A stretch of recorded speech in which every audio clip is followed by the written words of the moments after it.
This is a song for everyone all over the world.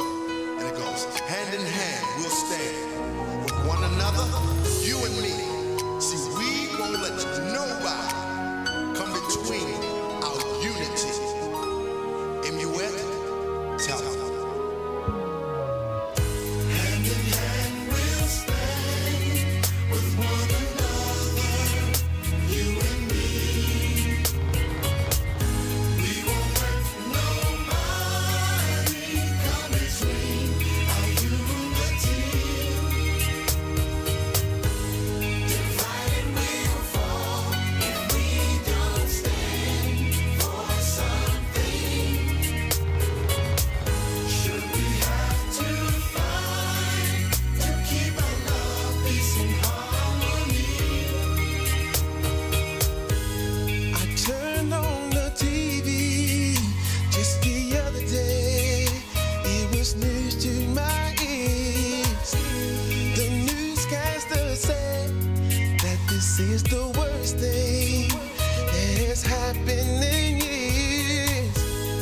If we don't stand for something as a people, then we will fall for anything. Now I can't believe that we have come this far to have our freedom taken away.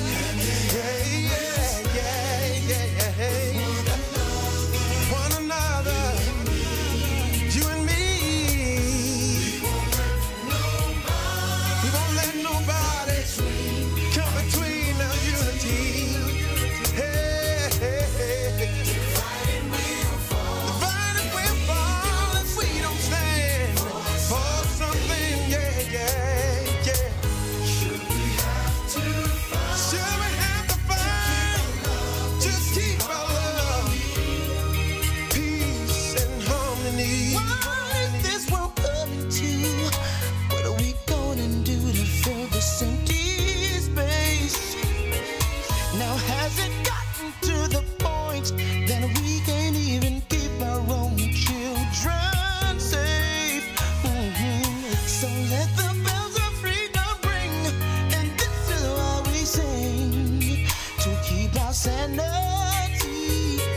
So every night on my knees I pray to the Father, but let me see another day. We'll stand And you and me. I'm talking about everybody all over the world. Yeah, we can't let nobody come between our unity. Divided we'll fall. It's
Montgomery County, and I'm also a former chair of the State Bar Family and Juvenile Law Section Council.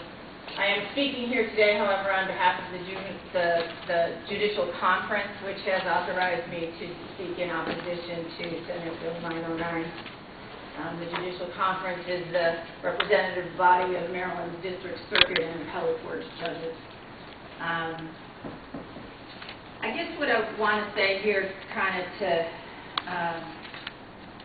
maybe set the record straight a little bit, is that the states in the United States are not lined up as you have been told.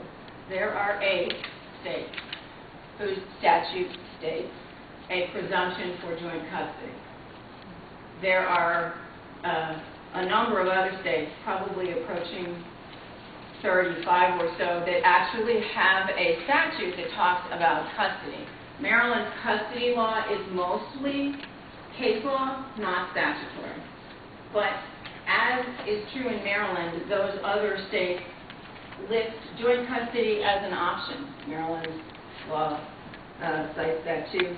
But in every single one of the statutes, whether they are the presumption of joint custody age or all the rest, the focus is on the best interest of the children. As Senator Frost said, that's where we look. I have never been involved in a custody case in any of the many years that I have done this work where a family didn't need a specific schedule for their needs. I have never had the experience of a one-size-fits-all answer to a custody case. I certainly would never inflict that on anyone, but I can't say it was ever inflicted on any client of mine either. I think, though, you could say, based on what we've seen here today, that there is this perception of a presumption in favor of mom. I also don't see that. I think the reality of this, what it comes down to, is that the way that the custody law works, we have this list of factors. It's not a coordinated list exactly, but it's a list that's easily identified. And a judge is supposed to apply those factors when making a determination. I think that's what judges do. I do not know that there are lawyers who say, well, you'll never win this case because this judge thinks X, Y, or Z. But maybe that happens. I think if that's the case, we need to focus on that, because that's the problem, not the law. And I'm happy to take questions. Mr. Senator. Thank you, Senator. Assuming, I have 2 questions.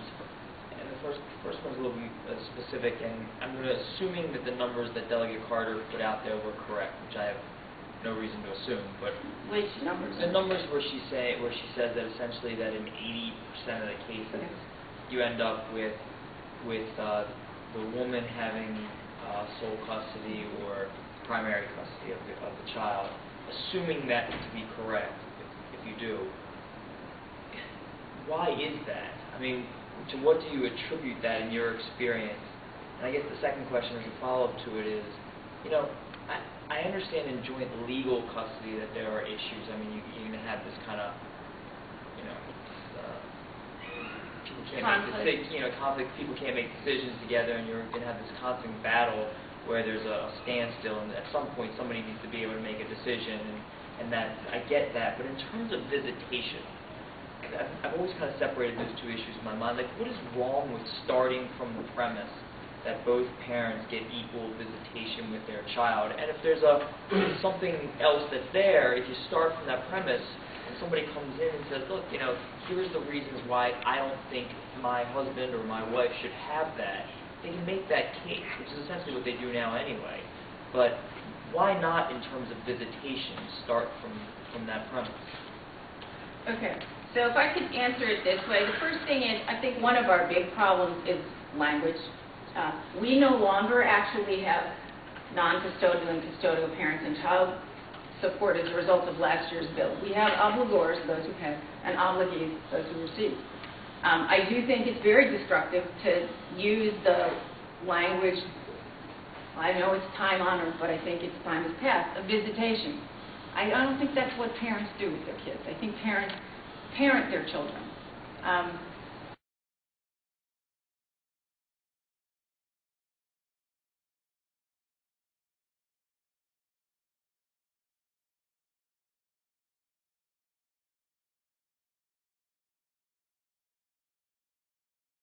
is the right way to start, but as the District of Columbia, and I think 17 other states have a rebuttable presumption, and these numbers could be wrong, and the experts can correct me with the details, but 37 have a shared custody provision at the beginning, a plan to do that. So I'm amenable to different language, but what I am saying, what I am clear about, is in the current language around our custody statute, it doesn't work. And it does result in inequality. And it's not in the best interest of children to have one be the primary physical custodian and the other be a visitor for 2 weekends a month, which is what is the norm, a couple of weekends in weeks in the summertime, and alternate holidays, when that other parent is equally fit and equally interested and equally capable and equally loving. And that's what we are having happen. Mr. Chairman, members of the committee, thank you for having the hearing today. My name is Michael McCormick. I'm the Executive Director of the American Coalition for Fathers and Children, and I have the unenviable task in some situations to sit on your side of the aisle as well, as I've been appointed.